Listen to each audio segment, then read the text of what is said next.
Welcome to part 2 of our 10-part series on the different stages of a federal criminal jury trial. And when I say federal, it could be state too. It's just 10 stages of a jury trial. This is part 2, talking about jury selection. So stick around and let's talk about it.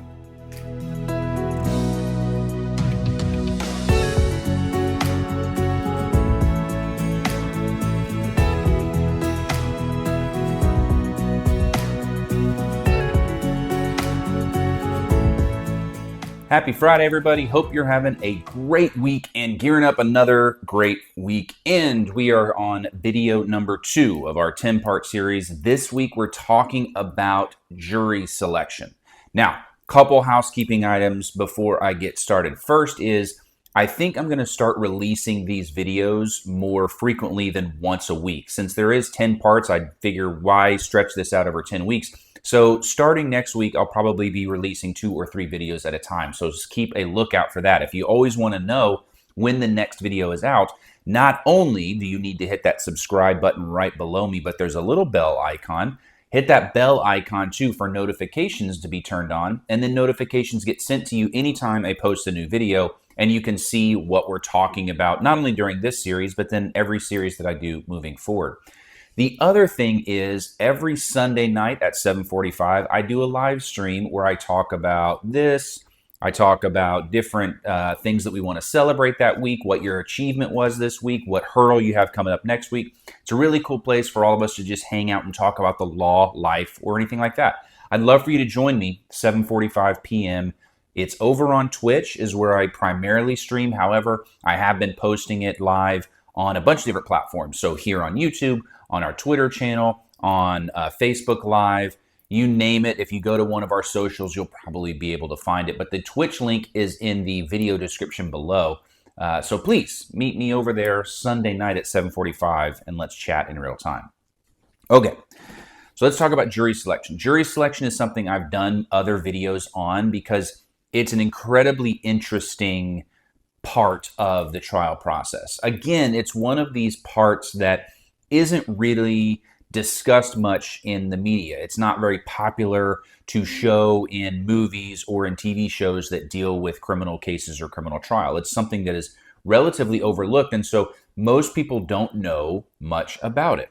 So what is jury selection? We call it jury selection. We also call it voir dire or voir dire, depending on what part of the country you're in.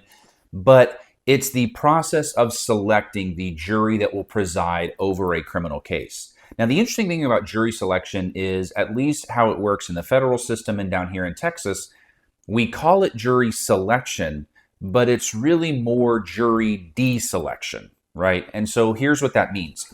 Typically, we get a pool of between 40 and 100 people, depending on what type of case it is and how long the trial is going to be. And those people are randomly selected, obviously, from the pool of jurors that showed up for jury duty that day. And they all come in and they sit in the courtroom. And then the court and the lawyers for both sides get to ask those panel members questions. Based on the answers to those questions, some of them will be able to indicate or will show that they can't be fair for whatever reason. Maybe they have a personal prejudice or a personal bias that they can't overcome. Maybe they have a personal hardship, like they have a baby at home and they're their sole provider for, so they can't focus their whole attention on the trial. Maybe they have a sick parent that they're the caretaker for. Maybe the case touches home in some certain specific way because they've been victimized similarly, so they can't be fair. Or maybe they just know one of the lawyers on either side, so there's going to be a bias for that particular relationship, right? So in any event, in their answers, certain jury members will indicate that they can't be fair. Those jurors are then eliminated from possible service in what's called a strike for cause. So they get struck from the jury for a good cause being they can't be fair, right? Or a good cause being there's a hardship that they can't overcome. And so then they are out of the potential pool. Then the lawyers, through their questions and answers, they get to see, are there certain jury members that maybe there's not a good cause for them to be removed, because they can be fair, but for whatever reason, we just don't like them on this jury. A good example sometimes is there are certain professions that make better jurors for a defense lawyer than others, right? For a lot of reasons, defense lawyers don't want anybody associated with law enforcement on the jury because law enforcement jurors they tend to be more sympathetic to law enforcement witnesses. They tend to believe police officers more than somebody who is skeptical of law enforcement officers, right?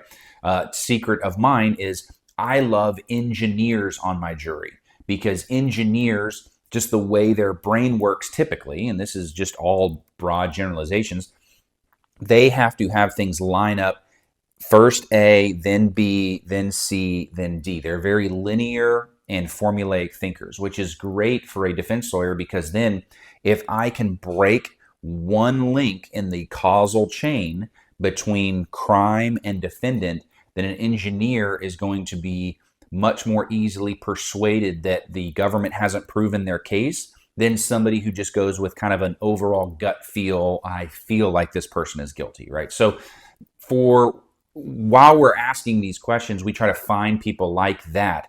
And if there's a certain juror that for whatever reason we don't like, both sides get a specific number of strikes that we can exercise for any reason and just say, we don't like that jury or that juror, so we would ask that they be struck, right? We don't have an unlimited number of those, but we have a certain number of those. So once you started with 60, let's say, and let's say 30 of them got removed for cause, so now we're down to 30.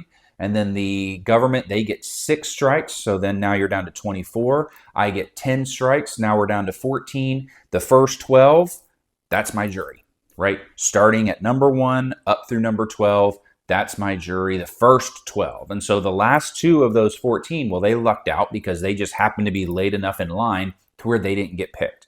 So that's what I mean by we're not actually picking a jury. We're not picking we want that person, that person, that person, that person. We're really deselecting the ones that we can't have or don't want. And once that process is completed, then just by luck of the draw, the first 12 get selected. Now, again, I know I'm a broken record when I say this, but this is another one of those topics that I could speak on for hours. Jury selection, I mean, they teach whole courses about this stuff, not only in law school, but in continuing legal education courses. So if there is something about this topic that intrigues you or interests you, because it's fascinating to me, especially the psychological view of how you decide who you want and who you don't want, that is the perfect opportunity for you to come by the live stream on Sunday and we can chat about it in more detail. I love talking about this stuff. So please swing by on Sunday and I'd be happy to break this down more. I'd talk to you about what I look for, what I don't look for, what I think matters, what I don't think matters, how I can start spinning some of my case themes during jury selection. And now I'm kind of using it as a second opening statement. All that stuff is super, super intriguing to me. And a good lawyer will utilize it to the best of their abilities. So I hope to see you on Sunday.